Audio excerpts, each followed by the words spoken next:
is the second of a series of webinars on emotional and social intelligence. So what kind of got us started on this was we had several franchisors I've spoken to in the last year to 2 years that have been talking about franchisees that just don't seem to have the stick-to-it-ness that we may have had in recent years, or years past, I should say. So they don't have that kind of tenacity and perseverance and commitment and ability to overcome obstacles. So as a scientist, I wanted to look at, was this a new trend? Were people more indecisive and lazy and non-committal in recent years than they were in the past? I wanted to see what the issues might be from a scientific perspective. So we began to look at some of the stats that we gather when we're working with prospective franchisees as well as current franchisees within franchise systems using our profiling tool. And there were several markers that were showing a dangerous trend in franchising, one of which we addressed last month. Today I would like to kind of look a little deeper into a couple more markers in something that we're calling grit. So the trend that we noticed was indeed that over the last few generations, there is a decline, a steep and steady decline in the area of commitment, that stick-to-it-ness that we talked about. We also were noticing there was a difference and a steady decline in optimism from the boomer generation to Generation X to the millennials. And nothing really changed. In fact, people's drive for success continued to remain at about the same place. So they have this drive, but they don't have the commitment. They don't have the optimism. They don't take initiative. These numbers, by the way, in initiative are extremely low. So that had us dig more deeply, right? So the question is why and what can we do about it? And how can we help people have more grit? Much of this work comes from Dr. Daniel Goleman, the emotional and social intelligence work. So I always want to give credit where credit is due. If you haven't read his books, they are wonderful books for business management. And we use a lot of the logic in our Zorkel Eclipse report and a Zorkel Edge report and a Zorkel Spot On profile with the emotional and social intelligence markers. In fact, there are 20 emotional and social intelligence markers that we measure, 11 of which you see right here, and have a lot to do with this idea of grit. Some of the markers you will notice that relate to grit are, of course, this commitment, initiative, which is actually a form of courage, optimism, the belief that things can be different, the belief that I can get better, the belief that I can accomplish what I need to accomplish, and of course all the areas around self-control, self-discipline, the ability to accurately read who I am and self-assess, and then, of course, make the adaptation. So many of the grit markers are right here in the emotional and social intelligence markers. It's like an amalgamation of markers that ultimately comes under this header of grit. We learned last month that commitment is indeed a muscle. The better we are at committing, the better we become at commitment. But let's look at grit. That's another level of what is necessary for folks to be successful. In fact, there's a lot of research on what causes people to be successful. And the one thing that seems to come up again and again is this thing called grit. So what exactly is grit? Grit is a constancy of effort over time, not just doing something for, a week or a month, but doing it for years and doing it day in and day out. So grit means to pursue something with consistency of interest and effort. So not only am I doing it to make money, but I'm interested in what I'm doing, and I'm putting in the effort.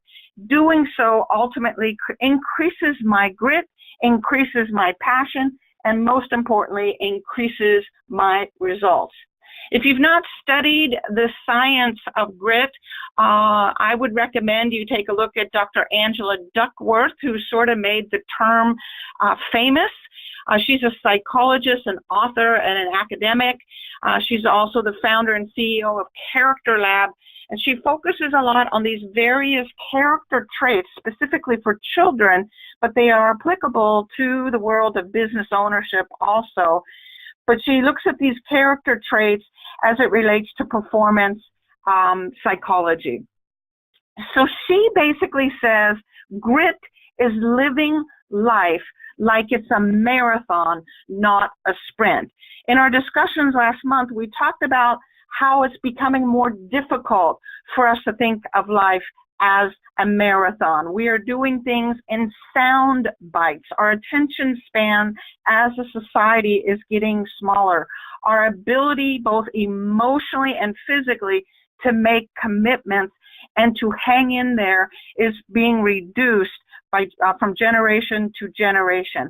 I think we're going to see some serious consequences in the world of franchising because our franchisees and we as human beings ourselves lack this kind of grit. So I'd like to share with you what Dr. Duckworth believes grit is, some attributes of grit, and then share with you 5 ways that you can build grit in yourself, and of course in those that you love. You can encourage, and if you're working with franchisees, ways that you might be able to encourage that within your franchisees. This is Malcolm Gladwell, and if you've not read his books, Outlier or Tipping Point, great business books. He's a researcher, again, of performance. We're talking high performance, the top 5% in any field: math, music, sciences, business performance, sports. He is a studier of extreme performance.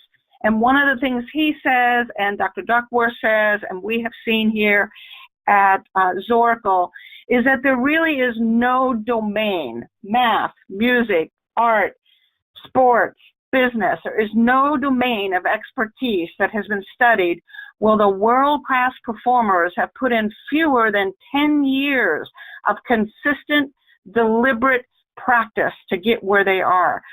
10,000 hours is what Malcolm says. So if you can get in 10,000 hours in 5 years, good for you. But basically, to become a high performer requires this level of grit, of doing it day in and day out over time.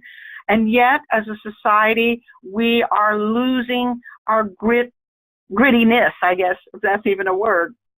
So the idea that raw talent can allow us to be successful. We're great salespeople. We're great negotiators.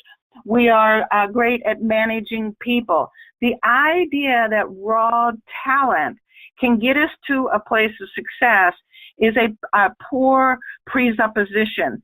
We also have to have this thing called grit. Talent combined with grit will have us be high performers. You can have great shooting a basket skills, but if you're not doing it day in and day out, you're going to plateau in your performance, and in many ways even atrophy in whatever area of talent that you might have. So effort, practice, and time on task is what really determines our ultimate performance. With so many things pulling us this way and that way, it's oftentimes hard to put in that level of grittiness. Dr. Duckworth says, talent counts once. Yes, your talent in convincing people, your talent in managing people, your talent in shooting a basketball, that counts. But effort will count twice. I share this photo of Manami Ito, sorry about that, who's a professional violinist. She has one arm. She has learned to play the violin to epic levels. This is someone where the raw talent was not there. She didn't have the physical capacity like all other violinists out there. And yet this grit that she has, this effort that she has put in, has made her a phenomenal violinist. So think of it as 1 for talent, 2 for effort. In this case, with a disability, she is likely putting in even greater than double the effort to compensate for the physical weaknesses that she has. So talent times effort equals a skill. If you're going to be skiing, if you're going to be a public speaker, whatever it is, your talent, your raw talent, plus your effort will equal a developed skill. But taking that skill, becoming a better public speaker, and then doing it day in and day out, giving presentation after presentation after presentation, getting mentoring, getting coaching, watching the videos of yourself, doing that public speaking, will ultimately be what causes you to be a superstar, to achieve. So you need talent, but not nearly as much as you need effort and grit. And even then, once you have a skill, then it requires additional effort to get to those levels of achievement. Now, I'm exhausted just thinking about all of that, but I can tell you there is huge payoff financially and other ways, including personal satisfaction, when we have this level of grit. One of the things Dr. Doc Work says is you can't be a flake. Being gritty means you are able to stick on task. You can stay focused. You stay the course. In fact, there's a negative correlation to changeability. For those individuals that just love change, you will see less success in your life. Those that love doing things differently simply for the novelty of something. And let's go back to the idea of being a great salesperson as an example. When you have a script and you have a process, when you do it day in and day out, when you study the interactions on the phone, that tone of voice, that gesture, those words, the pace of what you are doing, if you study it, and you do it again and again and again, you are going to get better and better and better. But there are folks, and if you're one of those folks, I'm going to caution you, who get bored doing the same thing again and again. They love trying something new, and they have like having a wild card. Think of it as being a ship where you're out to sea and you start heading towards a port. And then all of a sudden you change your mind and you see another port and you turn your ship and you go in that direction.